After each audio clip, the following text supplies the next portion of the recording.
absolutamente pródiga. El hombre estaba en condiciones de mejorar las condiciones de la tierra, estaba en condiciones de mejorar las condiciones de los alimentos y aplicar ese conocimiento para que ello fuera cada vez mejor y de última más próspero.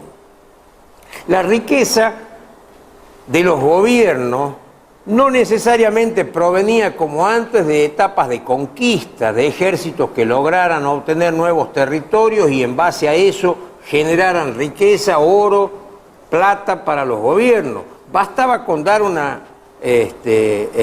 rienda libre a los capitalistas, a la capacidad del ser humano para que generara riquezas y los gobiernos obtenían o se volvían ricos precisamente con los impuestos que le cobraban a los ricos que habían hecho su riqueza mediante la actividad económica.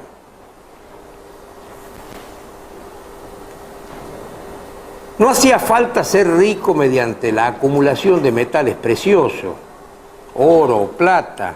La riqueza podía provenir de bienes materiales, la riqueza podía provenir de la capacidad productiva, la riqueza provenía de la exclusividad en algunos casos de la capacidad productiva. Había países que estaban en condiciones de producir cierto tipo de bienes requeridos por toda la humanidad, pero que no todos podían producirlos, que no todos estaban técnicamente calificados para producirlos.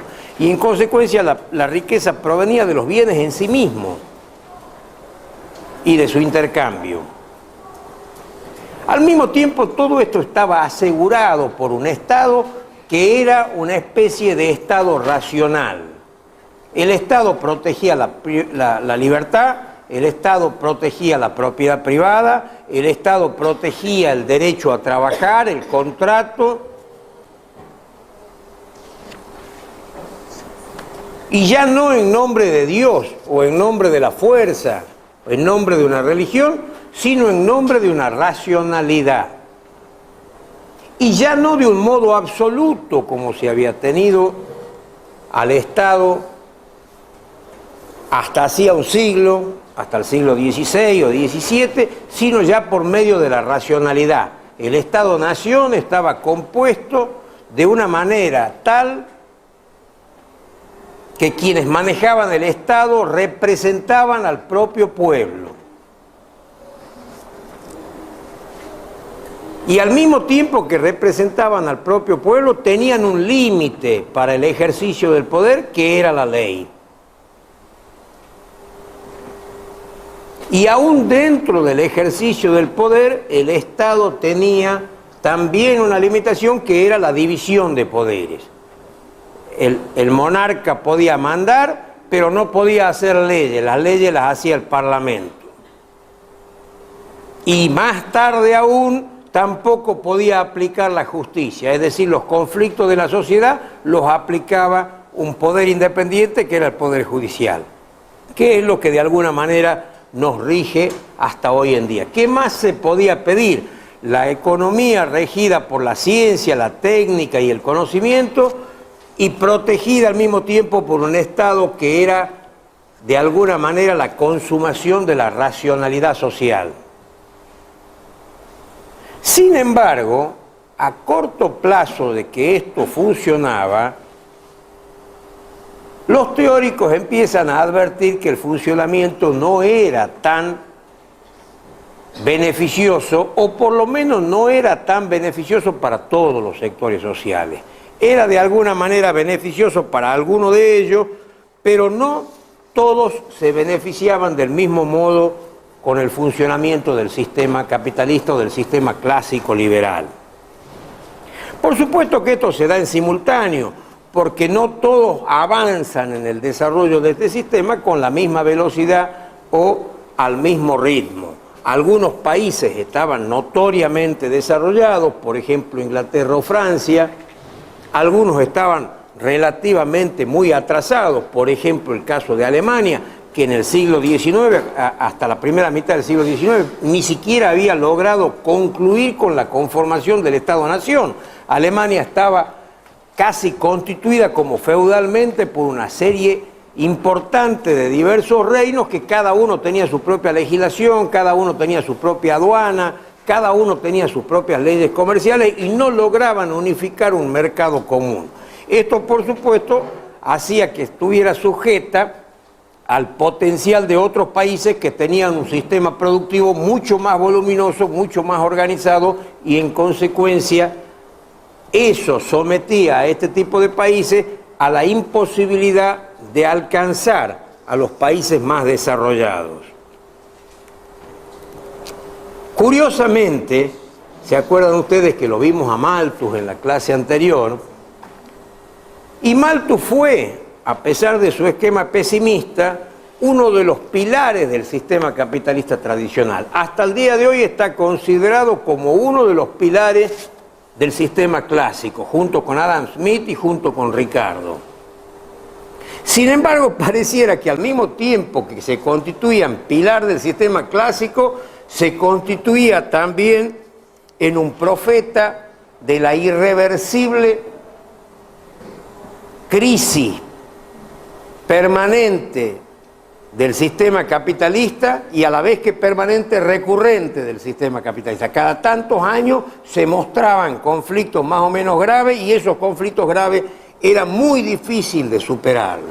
Es decir, el mismo que profetizaba sobre un sistema que parecía muy bueno se daba cuenta que el sistema en algún momento fallaba, en algún momento hacía agua y no lograba sostener lo que supuestamente pregonaba, es decir, no lograba sostener el desarrollo del conjunto de la sociedad, sino solamente de una parte de ella.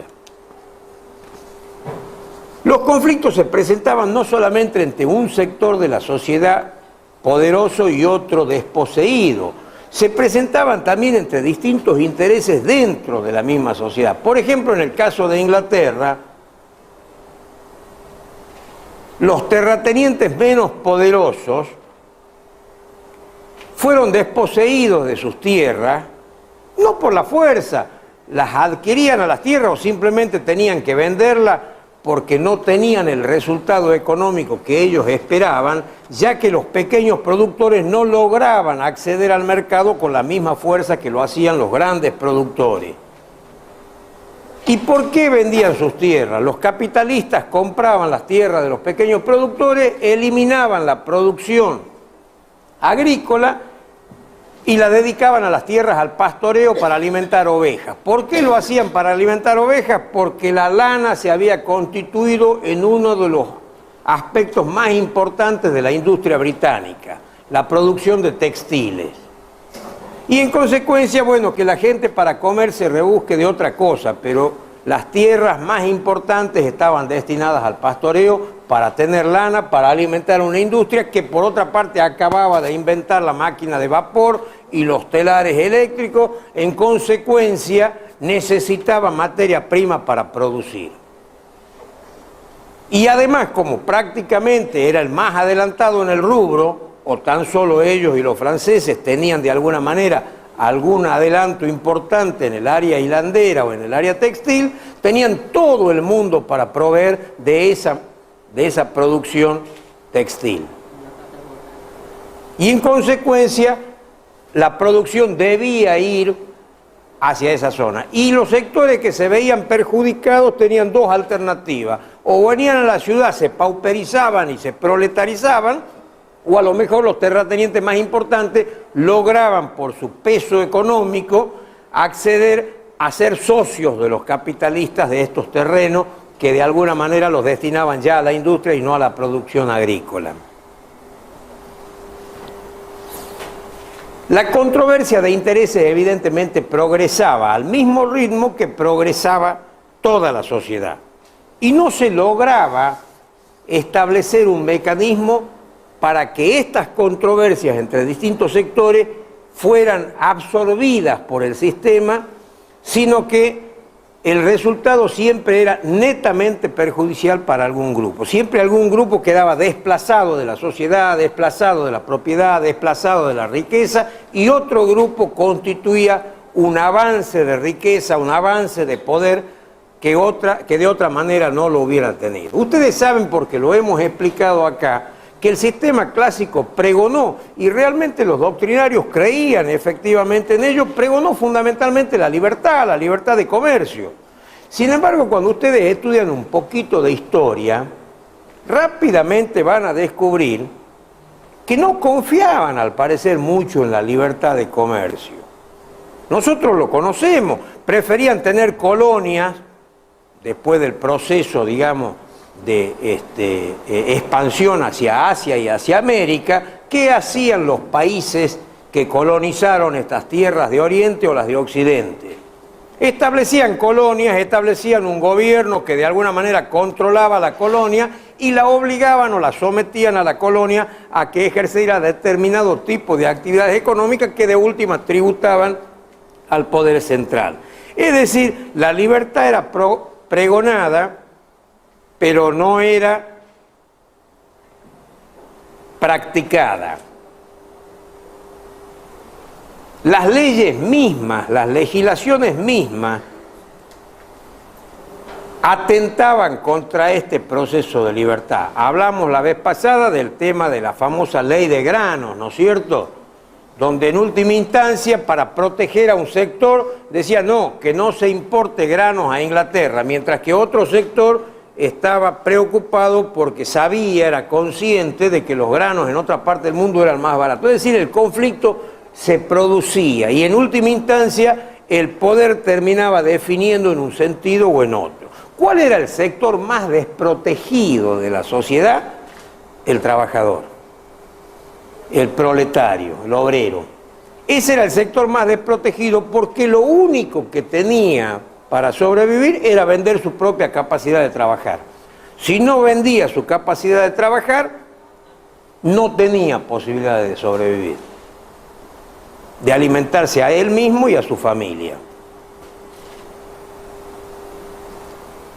Por supuesto que en el camino histórico, esto llevó a los obreros a tener permanentemente enfrentamientos con los patrones, en muchos casos porque se quedaban sin trabajo, en otros casos porque los salarios eran insuficientes, en otros casos porque mientras el salario se mantenía en un determinado nivel, por alguna razón los alimentos aumentaban el precio y en consecuencia no era suficiente para abastecer la necesidad del obrero. Y por lo tanto generaron enfrentamientos. Estas luchas entre proletarios y patrones fueron formando organizaciones de tipo obrero de carácter sindical. Por supuesto, fueron inmediatamente prohibidas por la legislación. La idea de la legislación, manejado el gobierno por el sistema capitalista burgués como lo conocemos, era que cada uno establezca su contrato en función de las necesidades y en función de la oferta y la demanda. ¿Qué es esto de que un grupo de obreros intentaba debatir con los patrones sobre los niveles salariales? No podía ser aceptado. La libertad era una libertad vista desde el ángulo solamente de aquel que tenía la sartén por el mango.